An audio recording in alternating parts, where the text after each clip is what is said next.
Hi everybody, this is Mrs. Clemmons and I'm going to read chapter 10 from The Boy in the Striped Pajamas, and it's called The Dot That Became a Speck, That Became a Blob, That Became a Figure, That Became a Boy.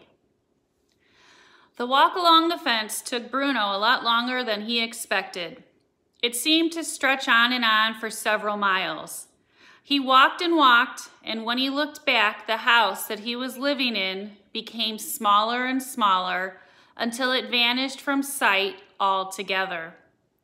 During all this time, he never saw anyone anywhere close to the fence, nor did he find any doors to let him inside. And he started to despair that his exploration was going to be entirely unsuccessful. In fact, although the fence continued as far as the eye could see, the huts and buildings and smokestacks were disappearing in the distance behind him, and the fence seemed to be separating him from nothing but open space. After walking for the best part of an hour and starting to feel a little hungry, he thought that maybe that was enough exploration for one day, and it would be a good idea to turn back.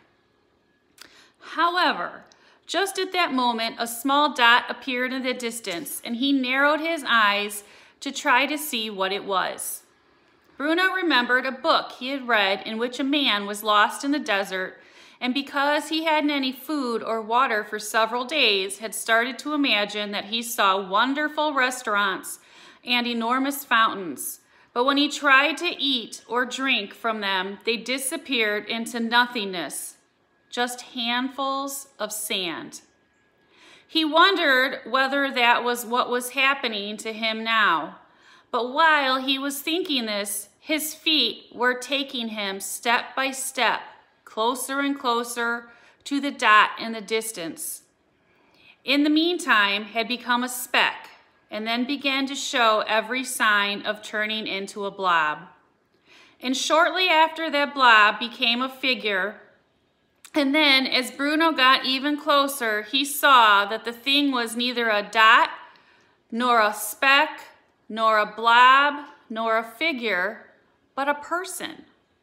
In fact, it was a boy. Bruno had read enough books about explorers to know that one could never be sure what one was going to find. Most of the time, they came across something interesting that was just sitting there, minding its own business, waiting to be discovered, such as America. Other times they discovered something that was probably best left alone, like a dead mouse at the back of a cupboard. The boy belonged to the first category. He was just sitting there minding his own business, waiting to be discovered. Bruno slowed down when he saw the dot that became a speck, that became a blob, that became a figure, that became a boy. Although there was a fence separating them, he knew that you could never be too careful with strangers, and it was always best to approach them with caution. So he continued to walk, and before long, they were facing each other. "Hello," said Bruno. "Hello," said the boy.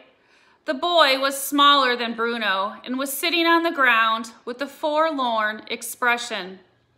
He wore the same striped pajamas that all the other people on that side of the fence wore, and a striped cloth cap on his head.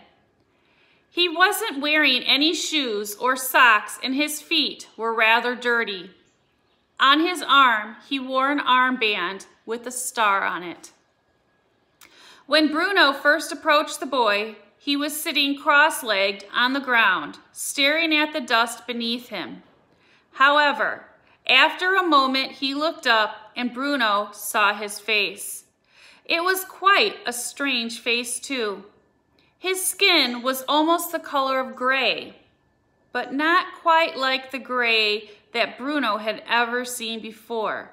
He had very large eyes, and they were the color of caramel sweets. The whites were very white, and when the boy looked at him, all Bruno could see was an enormous pair of sad eyes staring back. Bruno was sure that he had never seen a skinnier or sadder boy in his life, but decided he'd better talk to him. "I've been exploring," he said. "Have you?" said the little boy.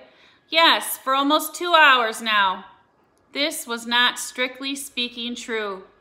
Bruno had been exploring for just over an hour, but he didn't think that exaggerating slightly would be too bad a thing to do. It wasn't quite the same thing as lying and made him seem more adventurous than he really was. "Have you found anything?" asked the boy. "Very little." "Nothing at all." "Well, I found you," said Bruno after a moment. He stared at the boy and considered asking him why he looked so sad, but hesitated because he thought it might sound rude.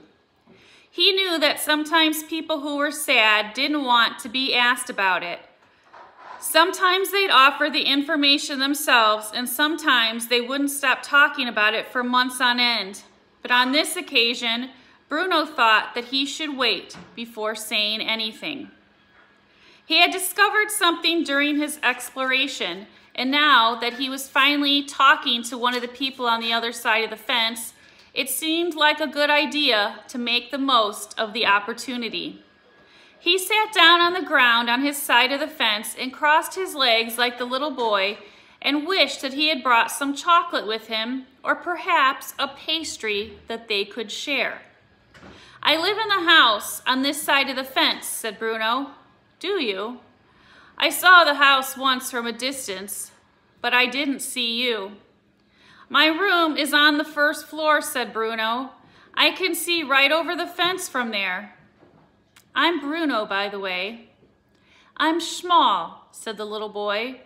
Bruno scrunched up his face, not sure that he heard the little boy right. "What did you say your name was?" he asked. "Schmall," said the little boy, as if it was the most natural thing in the world. "What did you say your name was?" "Bruno," said Bruno. "I've never heard of that name," said Schmall. "And I've never heard of your name," said Bruno. "Schmall." He thought about it. "Schmall," he repeated. "I like the way it sounds when I say it. Schmall. It sounds like the wind blowing." "Bruno," said Schmall, nodding his head happily. "Yes, I think I like your name too. It sounds like someone who's rubbing their arms to keep warm." "I've never met anyone called Schmall before," said Bruno. "There are dozens of Schmalls on this side of the fence," said the little boy. "Hundreds, probably. I wish I had a name all of my own." "I've never met anyone called Bruno," said Bruno. "Other than me, of course. I think I might be the only one." "Then you're lucky," said Schmall. "I suppose I am." "How old are you?" he asked. Schmall thought about it and looked down at his fingers, and they wiggled in the air as if he was trying to calculate. "I'm 9, he said. "My birthday is April the 15th, 1934. Bruno stared at him in surprise. "What did you say?" "I said my birthday is April the 15th, 1934. Bruno's eyes opened wide and his mouth made the shape of an O. "I don't believe it," he said.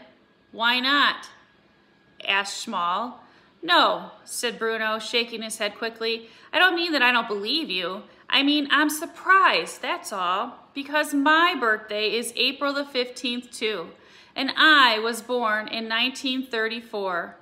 We were born on the same day." Schmall thought about this. "So you're 9 too," he said. "Yes. Isn't that strange?" "Very strange," said Schmall, "because there may be dozens of Schmalls on this side of the fence, but I don't think that I've ever met anyone with the same birthday as me before. We're like twins," said Bruno. "A little bit," agreed Schmall. Bruno felt very happy all of a sudden. A picture came into his head of Carl and Daniel and Martin, his 3 best friends for life, and he remembered how much fun they used to have together back in Berlin, and he realized how lonely he had been out with. "Do you have many friends asked Bruno, cocking his head a little to the side as he waited for an answer. Oh, yes, said Schmal. Well, sort of. Bruno frowned. He had hoped that Schmal might have said no, as it would give them something else in common. Close friends, he asked. Well, not very close, said Schmal, but there are a lot of us, boys our age, I mean, on this side of the fence. We fight a lot of the time, though. That's why I come out here, to be on my own. It's so unfair, said Bruno. I don't see why I have to be stuck over here on this side of the fence when there's no one to talk to and no one to play with, and you get to have dozens of friends and are probably playing for hours every day. I'll have to speak to Father about it. Where did you come from? Asked Schmal, narrowing his eyes and looking at Bruno curiously. Berlin. Where's that? Bruno opened his mouth to answer, but found that he wasn't entirely sure. It's in Germany, of course, he said. Don't you come from Germany? No, I'm from Poland, said Schmal. Bruno frowned. Then why do you speak German? He asked. Because you said hello in German, so I answered in German. Can you speak Polish? No, said Bruno, laughing nervously. I don't know anyone who could speak 2 languages, and especially no one of our age. Mama is a teacher in my school, and she taught me German, explained Schmal. She speaks French too, and Italian and English. She's very clever. I don't speak French or Italian yet, but she said she'd teach me English one day because I might need to know it. Poland, said Bruno thoughtfully, weighing up the word on his tongue. That's not as good as Germany, is it? Schmal frowned. Why isn't it? He asked. Well, because Germany is the greatest of all countries, Bruno replied, remembering something he had heard Father discussing with Grandfather on any number of occasions. We're superior. Schmal stared at him but didn't say anything, and Bruno felt a strong desire to change the subject because even as he had said the words, they didn't sound quite right to him, and the last thing he wanted was for Schmal to think that he was being unkind. Where is Poland anyway? He asked, after a few silent moments had passed. Well, it's in Europe, said Schmal. Bruno tried to remember the countries he had been taught about in his most recent geography class with air lists. Have you ever heard of Denmark? He asked. No, said Schmal. I think Poland is in Denmark, said Bruno, growing more confused even though he was trying to sound so clever. Because that's many miles away, he repeated for added confirmation. Schmal stared at him for a moment and opened his mouth and closed it twice, as if he was considering his words carefully. But this is Poland, he said finally.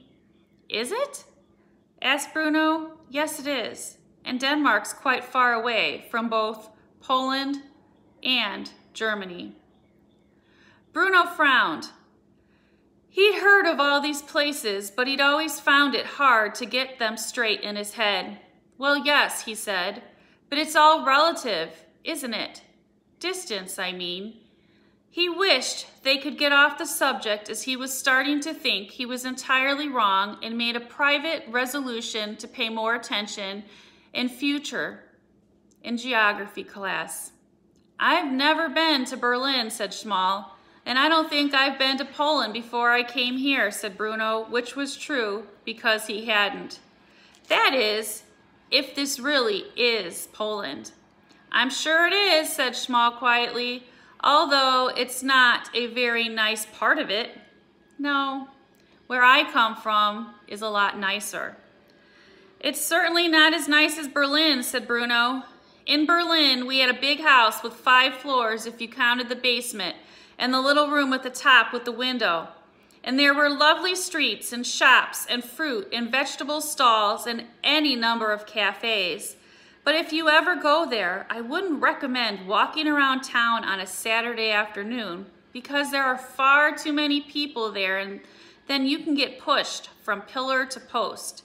And it was much nicer before things changed. How do you mean? Asked Small. Well, it used to be very quiet there, explained Bruno, who didn't like to talk about how things had changed. And I was able to read in bed at night. But now it's quite noisy sometimes and scary, and we all have to turn the lights off when it starts to get dark. Where I come from is much nicer than Berlin, said Small, who had never been to Berlin. Everyone there is very friendly, and we have lots of people in our family, and the food is a lot better too.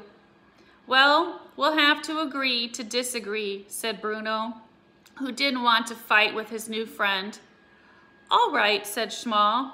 Do you like exploring? Asked Bruno, after a moment. I've never really done any, admitted Small. I'm going to be an explorer when I grow up, said Bruno, nodding his head quickly. At the moment, I can't do very much more than read about explorers, but at least that means that when I'm one myself, I won't make the mistakes they did. Small frowned. What kind of mistakes? He asked. Oh, countless ones, explained Bruno. The thing about exploring is that you have to know whether the thing you found is worth finding. Some things are just sitting there, minding their own business, waiting to be discovered, like America. And other things are probably better off left alone, like a dead mouse at the back of a cupboard. I think I belong to the first category, said Small. Yes, replied Bruno. I think you do. Can I ask you something? He added after a moment. Yes, said Small. Bruno thought about it. He wanted to phrase the question just right. Why are there so many people on that side of the fence? He asked. And what are you all doing there? And that's the end of chapter 10. Hope you enjoyed it.